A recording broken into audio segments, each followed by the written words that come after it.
Jack Abel, Senior Director of Spiritual Care for Caron Treatment Centers. Today is the 28th of May 2021, and the Christian calendar is reckoning this is Trinity Sunday, a little bit of an odd moment, more of a conceptual than a historical celebration. And I'm not going to pay too much attention beyond that, but I just want to acknowledge it's the thought of marking the way time is marked in that tradition. Most sacred traditions mark time in unique and peculiar ways.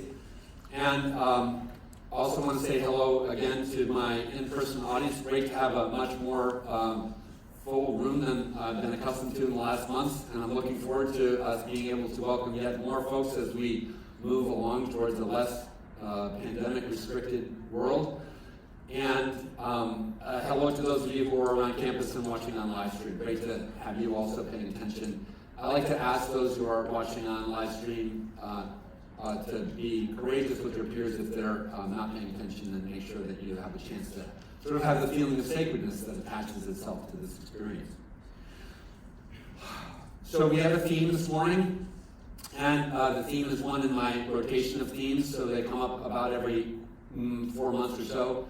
And this is a theme I like deeply, and I'm going to seek to address in a fresh way today, taking inspiration from a patient who came up to me earlier this week. And I don't know if that patient is here, and I don't mean to tell stories from one-to-one encounters. But anyway, I'm going to borrow that with protecting that person's anonymity to the extent that they might wish. So anyway, somebody came up to me after a lecture this week, and I use PowerPoints for a lot of my lectures, and so the slides are up there, but I'm not a person who reads my slides, and that's good and bad, I think. I like to stay engaged with an audience, and so I'm often forgetful of what the slide says. And also, my slides are often several years old. So when the patients come up to me after a lecture and they're like, you know, that fifth slide had blah, blah, blah, I have to think back and go, oh, did it really? So this is what occurred. The patient came up and was interested in the slide that had a quote from Literature of Narcotics Anonymous. I don't know how many of you know NA. NA is a really wonderful part of the historic set of movements of addiction recovery. It was birthed kind of out of Alcoholics Anonymous in California, Van Nuys, when heroin-addicted persons in particular were not feeling very welcome by the early AA community, and actually sought permission to sort of go rogue and start their own essentially expression of the 12-step recovery movement. NA and AA are very, very similar in their core documents, especially the 12-step expressions are very, very similar, and the initial texts have interesting parallels. And I was reared in Narcotics Anonymous in my early recovery because my brother, James, who helped me find my way into recovery, was an NA all the way dude. And so he wanted to imprint that on his brother, but today we get along just fine. We're both clean and sober a long, long time. It's really amazing. My brother James just celebrated 35 years, and which I think is just the most extraordinary thing. If you knew how he used, you'd think that's just impossible. And if you knew how I used, you would think my being here similarly is quite unlikely. And anyway, in Narcotics Anonymous, the opening readings are a little different than the opening readings in AA. And those who go to Narcotics Anonymous hear the same readings every meeting. One of the readings is called Who is an Addict? And the final sentence of the Who is an Addict reading is, we suffer from a continuing and progressive illness whose ends are always the same. Do you know the tagline? Jails, institutions, and death. Quite foreboding, really. We suffer from a continuing and progressive illness whose ends are always the same: jails, institutions, and death. And this very, very wonderfully attentive patient who reads the slide and listens to the preacher comes up afterwards and he goes, there has to be another option. And I'm like, yes, if you read the text in context, you understand that it's saying if intervention and recovery is not successful, the outcomes are jails, institutions, and death. So not in every case, although death is inevitable, by the way. So one of those we're all headed towards. But we do have the capacity to escape this dire prediction and warning. And I think what I want to say is that that patient wanted me to be able to offer them hope. And I think that's fair, because you could be frightened enough to be struggling to have hope at Caron. And I have sat with many patients who have come here, and it is their 6th, 7th, 11th, 17th time trying residential addiction treatment. And they begin to fear the inevitability of the recurrence of the disease from which they suffer. Or they fear that the demons which drive their relapse process have not ever been able to be sufficiently addressed and will maybe never be able to sufficiently address. So they're just inevitably doomed to this really painful existence. It is a painful thing to be a day-to-day addict or alcoholic or truthfully sexually addicted, compulsively gambling, eating disorder. The expressions of the use disorder phenomenon are more varied than our language often admits. And that's one of the challenges of this process, is that as you move out and you think, I haven't had, crack cocaine in 6 months, so I'm totally clean. Then you find out that the benzodiazepines that you're on present an issue or whatever. Like they used to say in the 12-step programs, peeling away layers of an onion. You realize that you get progressively more honest about where the use disorder phenomenon is expressing itself over time as you stay in the movement and find help. So I did a lot of reflection and reading this week on the theme of hope in a variety of different contexts. And one of the first places that I like to go fishing is philosophy and theology and literature. And so it was actually the poets that really spoke to me this week. Shakespeare and Emily Dickinson in particular, and their words about hope were really,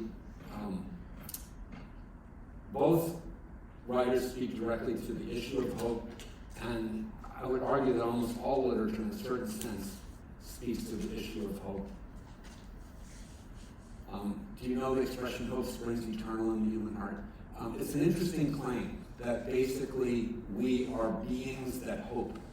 And I wondered about that, and I thought a lot about it. And in fact, what I want to suggest, which is sort of my fresh insight from the thinking about hope this week, is that what was helpful for me was to think of hope as the soulful equivalent of a kind of Darwinian survival mechanism.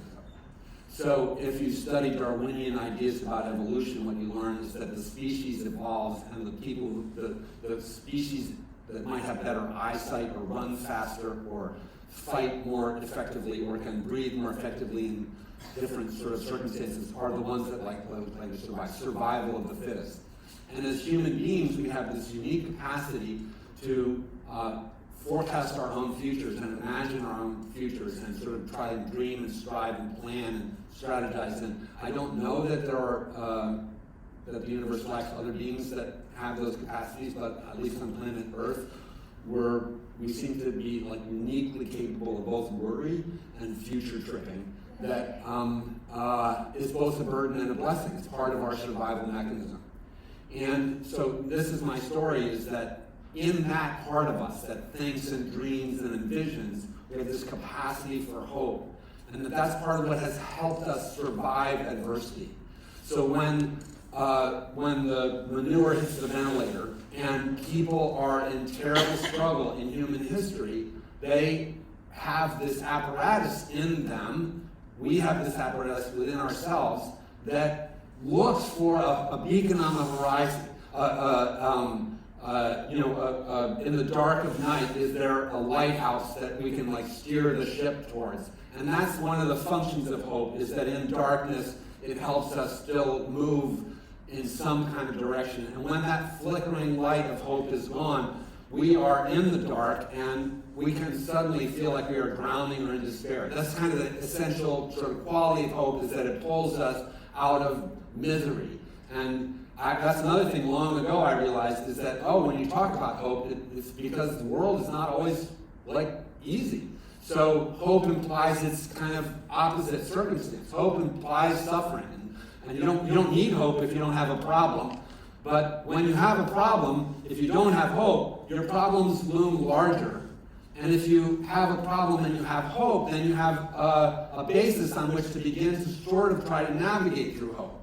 And one of the teachers in my life that really helped me think about hope was a Hebrew Bible professor, David Hopkins, who taught me about a category of literature in that big thing that most people call, many people call, Westerners call the Bible. It's a combination of Hebrew and Christian scriptures.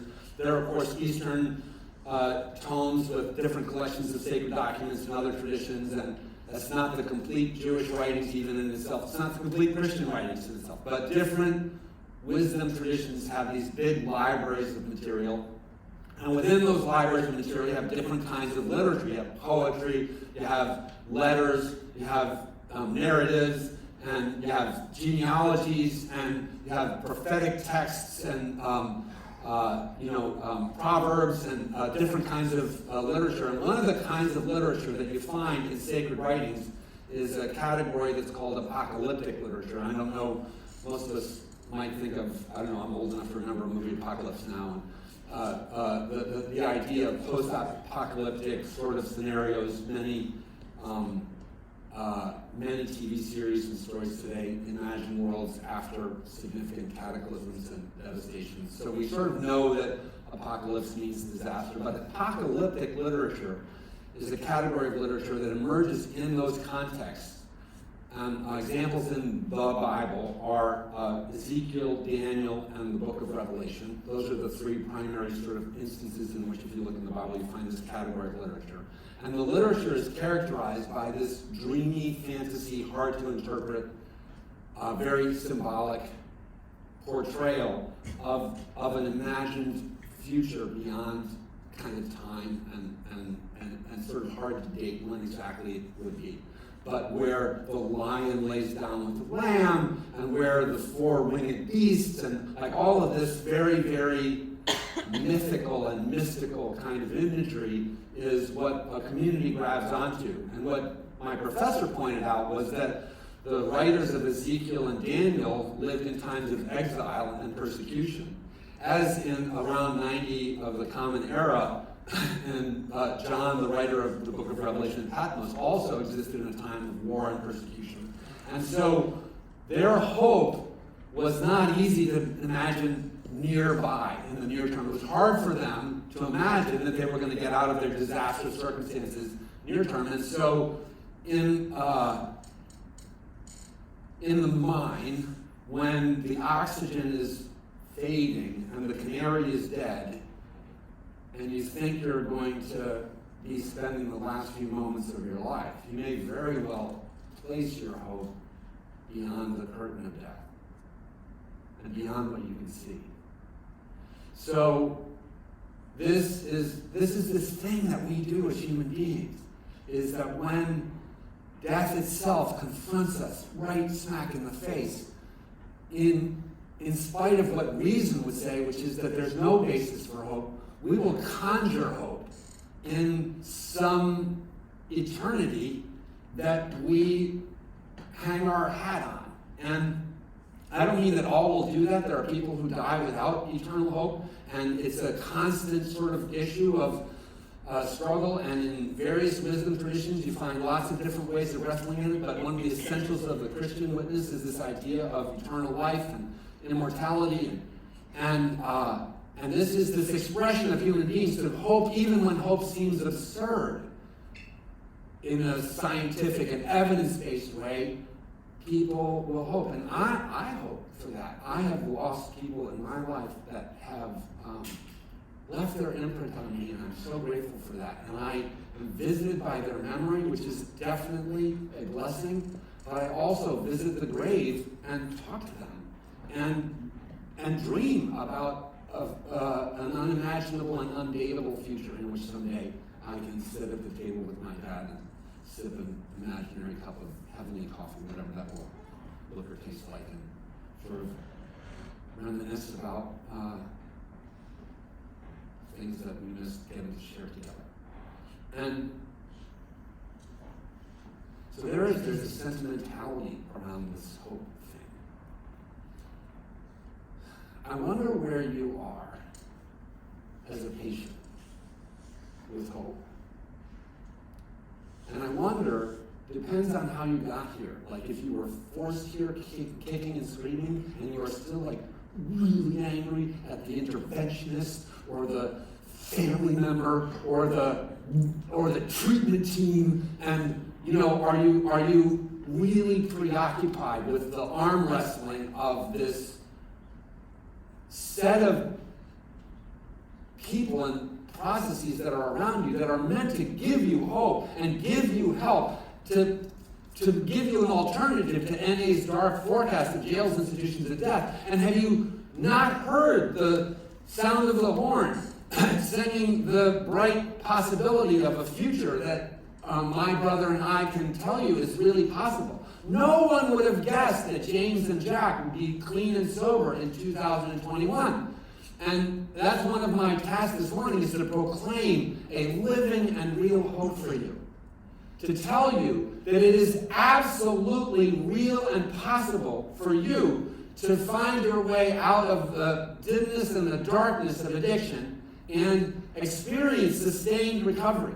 And if you leave here and you falter, don't give up because you didn't stay sober. If this is your 6th treatment and you struggle again and you have to come back to a place like this again, keep trying. Do not give up. Just because you think the canary is dead, do not give up, and don't place your hope on the other side of the grave, please. Too many died too fast from this.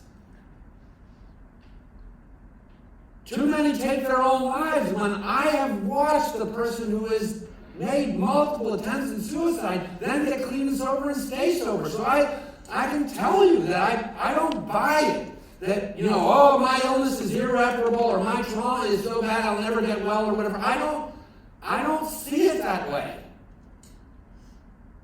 And only yesterday did it occur to me that one of the things I wanted to add to the message on hope was to point the finger at those things that call to us, which we would think of as using, whatever that is. Is it Johnny Walker Red? Is it heroin? Is it fentanyl? Is it benzodiazepine? Is it crystal meth? Is it Tinder or Grindr or some escort service or the casino or the cookie jar? All of those things call to us, and they call to us with a false hope, with a lie, that if we partake of their invitation, something will be better. Either we will feel better, our suffering will be alleviated, it'll be okay. And the instance I want to most talk about would be, I've had a lot of time in the last 10 years to spend time with people who are struggling with sexual and relationship expressions of addiction. And there's things for us to learn from the different ways addiction manifests. And one of the things to learn from the way addiction manifests in sex and love is the shame hangover is characteristic of the acting out experience.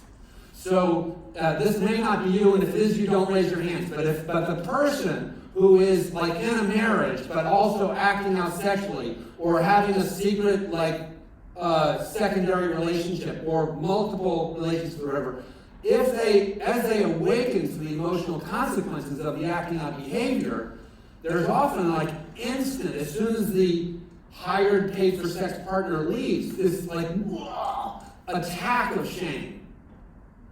And there's an instant awareness that the promise of the pleasure is a lie, and that the consequence of the enactment of the ritual is an increase of the burden of hell, of the experience. So we are in a battle against liars that seek to call us with false promises of hope that our pain will be relieved. I've never, ever had the chance to stand up here and talk about hope and spin addiction that way. But I believe that is what is happening.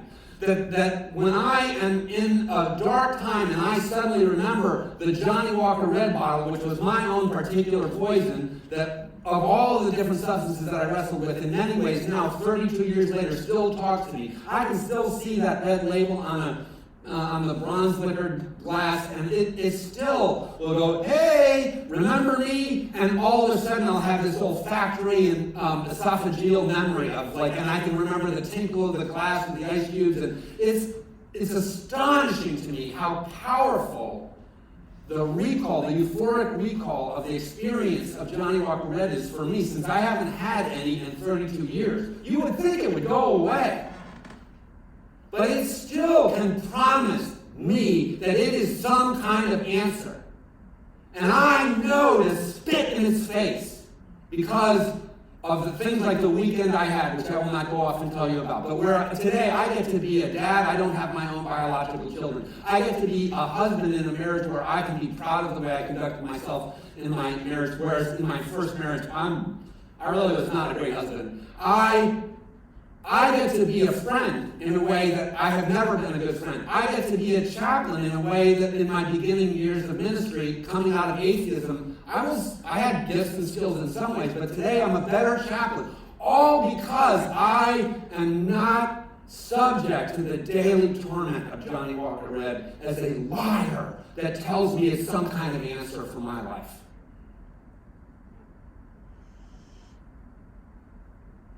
And I'm sorry to tell you, but your Johnny Walker Red will call to you the day you leave, a week after you leave, a month after you leave, a year after you leave, even decades after you leave. It will sing its siren song from the hills and try to lure you into the rocks, great pun for a drinker, and it will haunt you. I'm sorry to tell you, it likely will. People will say the obsession and compulsion is lifted. My obsession and compulsion is lifted. It absolutely is. I know there are a couple people in the room who are in long-term recovery, but it doesn't mean I'm free of the thought. It doesn't mean I can't have a passing moment of craving, especially when I find out that my cancer is back, or somebody in my life has died, and I'm watching the people who are coping, and they're coping just fine with their martinis, and I want to be able to drink a martini. But I know it is death. It is shame. It is ruin. And its promise to me is complete and utter crap. So, what hope will you hold on to? Are you still holding hope onto smoking weed and edibles? Are you still holding on to hope of the secret stash you have? Do you want to be what I was? I remember getting a straw and trying to snort cocaine off of the carpet of my car because I remembered where I had dumped an 8-ball. Carpet fibers and all. Did I care? No. That was where I let hope darkly take me. Or do you want to hope that you can be a person of integrity and show up in your life and whatever the relationship map that you're in, which your use disorder, I guarantee you, has not been helpful with. Be a better friend, a better family member, a better romantic partner, a better functioner as a member of the teams and organizations within which you are a part. All of that is a hope. I absolutely can promise you, if you will pursue sustained, supported recovery. And the truth is, we don't do this well alone. And the real hope, this is the last thing I want to say, I'm sorry I ran long, but the hope that I want to ask you to find is not a hope in some eternity beyond death. It's a hope in one another. It's a hope in Jacob and his music. It's a hope in Alex and the song he's going to do for us. It's a hope in Drew and the music that you're going to hear from him. And it's a hope in the music that you make with one another when you speak your intention to stay clean and sober. And within your community, I'm sorry, you also have liars who are going to tell you it can't happen and it's not worth it and Caron is lying to you and it's, you'll never stay sober. Don't listen to those voices. Find hope within one another amongst those of you who are going to clamor for your own and each other's sobriety. And I guarantee you that will work because I have watched it work. Together we can do what we cannot do alone. These are parts of the promises of the recovery community. Freedom from active addiction, as Narcotics Anonymous, is one promise. AA brings a boatload of promises behind it. Serenity, peace, the fear of financial insecurity will leave us intuitively know how to handle situations which used to baffle us. There is so much hope in you helping each other and then finding others who are sharing on this road. And together we get to live this trudge the road of happy destiny irony of, yes, it's true, no more martinis, no more edibles, no more hash brownies for Jack. But real integrity and real love. That's my hope for you and for us all. Thank you.